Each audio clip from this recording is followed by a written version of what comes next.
I will start by defending my case. 1. They claim that my argument is unfair. I developed my argument through the combination of the sources used, including the National Abolish Prisons movement and the book Instead of Prisons. My argument includes the combination of restitution and rehabilitation within the community programs in order to change the outlook of society on punishment and incarceration.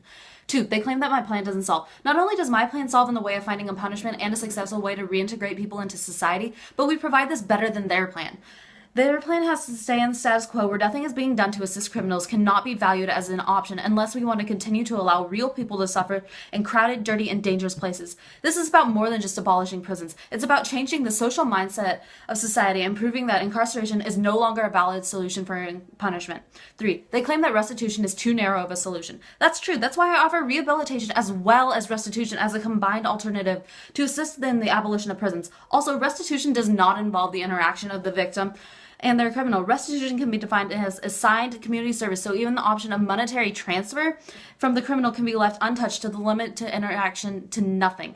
Also, the punishment of restitution and rehabilitation is directly related to the severity of the crime, so the punishment can correlate to whatever must be done in order to provide the necessary response to the crime.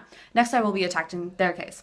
1. Nonviolent offenders will have recidivist tendencies. While restitution may not be an option for a victimless crime, the addition of rehabilitation to the argument shows the ability of my plan to solve for all criminals. Rehabilitation programs offered by the community with government oversight will allow for nonviolent criminals to be able to join back into society as full-fledged members with the desire to make something better of themselves. 2. They claim that the criminals who come from a poor background must be taken into account. Of course, that's correct. Criminals who fall below the national poverty line must be taken into consideration. My plan allows for this to happen. Restitution as an alternative which requires no monetary transfer, but instead the participation in community service programs in order to pay their punishment back. Also, rehabilitation as a community program with government oversight is a valid option to assist those who would like to reenter the community and learn important economic skills to gain economic progress on reentry into society. 3. They claim that the plan I offer has no source of punishment. This is not true. The whole point of rehabilitation is to help criminals atone for their crimes and make a safe reentry back into society. The skills they would learn in their programs would allow them to become full members of society that contribute and assist into the well-being of the community. Next, they say this diminishes state control. Yes, it diminishes state control over the drug-ridden and dangerous places we call prisons, but the government will still oversee the community programs that institute restitution and rehabilitation, and therefore they do not lose their control over the entire system. They just lose their control over the very terrible aspect of the system.